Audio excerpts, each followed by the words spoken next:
happening, but we were sitting in the room as the chief of police was reading a document I had written to attribute all this violence and unrest and strikes to the Soviets. It was false, but it was very credible the way I'd written. And then these sounds began to come through the walls, and it was a low moaning sound, and I wondered to myself as it got louder and louder, and the chief was embarrassed, whether it was the guy whose name I had given. And he told me the story that yes, it was Bonaldi, and that one of the most sadistic of the high-level police officers had ordered his interrogation and torture that Sunday morning. But it was a horrible sound. I'll never forget it. It's just awful to hear that moaning and groaning and screaming coming through the walls. I began to question the work. The initial thrill of being on the inside, of having this secret power, of knowing things that individuals and governments try to hide, had faded. By the time I got to Mexico, I already had all the political reasons to leave. I met an American woman who had lived in Mexico for many years. This would be October of 1967. And at dinner, she suddenly went into a tirade about Che Guevara because he had just been killed. He'd been captured and executed. It was just out in the papers that day. And so she was furious. She went into this tirade about this horrible, stinking CIA that had murdered the best hope for Latin America in generations.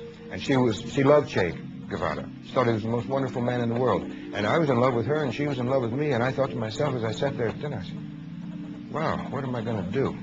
And so the upshot is that she was the personal factor which led me actually to say, I'm quitting now.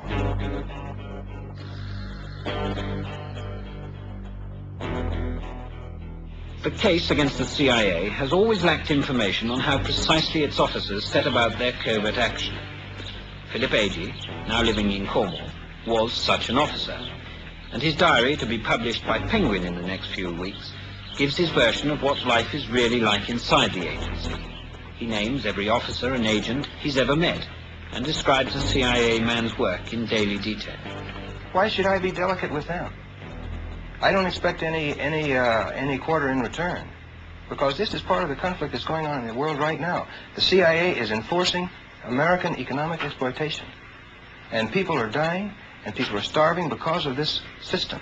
In actual fact, what had happened is Henry Kissinger had intervened secretly with the British government to force them or pressure them to deport me and to cause me all these problems, because not only was I deported from Great Britain, but that was followed by a kidnapping and deportation by force from France, plus Holland and Italy and Germany and Norway would not let me in. And so over a 2-year period, they were constantly pressuring these governments, which had no propagation from me at all. So they tried very hard during a period of time in the 1970s to stop my work, but I just continued, got on with my life, and achieved stability in Germany. And now, in the last 7 or 8 years, I've been coming frequently to the United States, and I think I've been in practically every nook and cranny of the country at hundreds of meetings, political rallies, and university lectures over these last 8 years. When I was a kid, the American flag was something absolutely marvelous. Whenever the American flag went by in a parade, we took our hats off, put our hands over our hearts, and we really felt it, because this is the symbol of the United States and the way the United States should behave. We have to have something like that in order to hold ourselves together.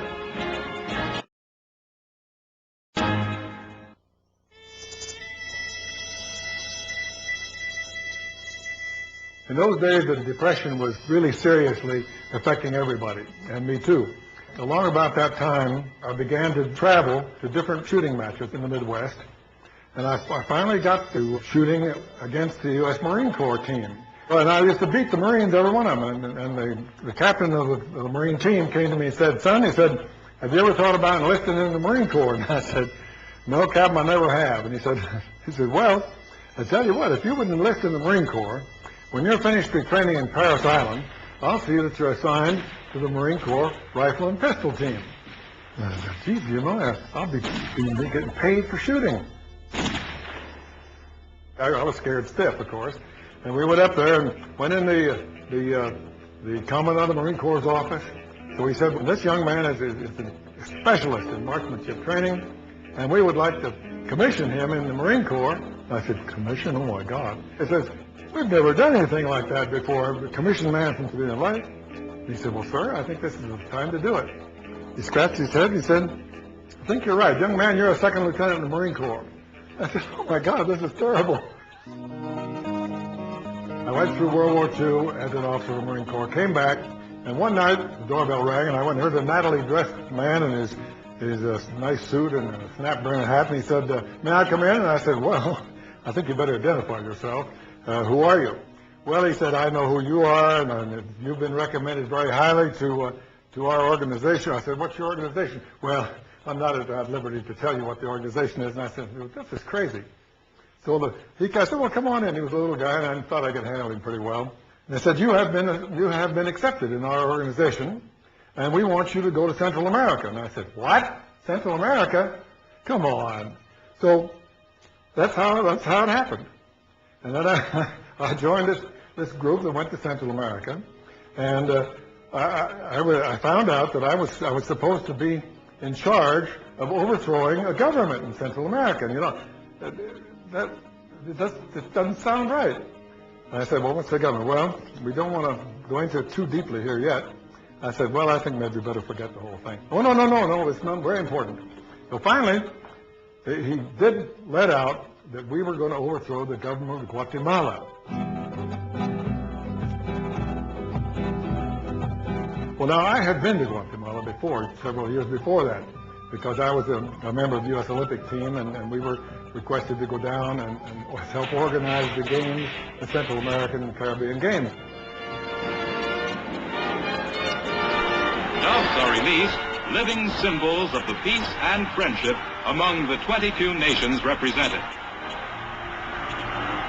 So I knew people down there. I knew this gentleman by the name of Arbenz, and the CIA was going to have me overthrow these friends of mine. Well, they explained to me that this is extremely important to the security of the United States. When they pull that, you know there's something wrong, because the United States is so secure, and nobody's ever going to do anything to it. Anyway, so I said, well, okay, I'll do it.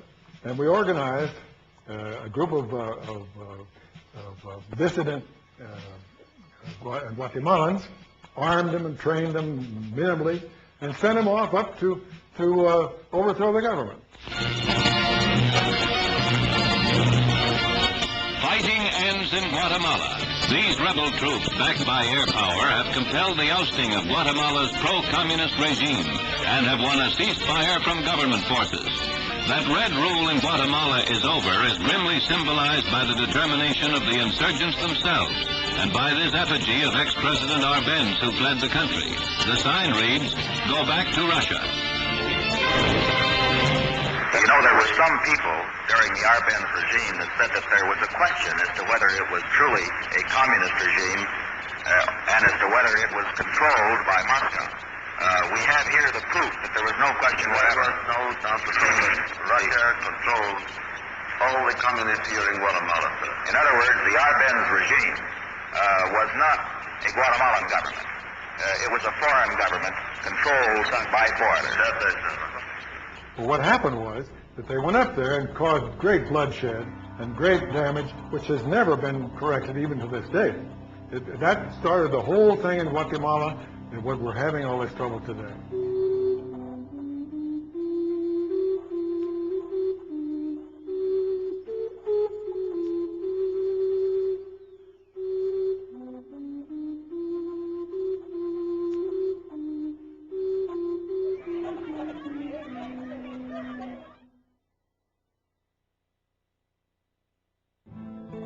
The only thing that can be done, of course, is to work with our Congress, because everything that happens in Latin America or any place else in the world begins in our Congress. Now look, are you in favor of killing somebody that you don't know?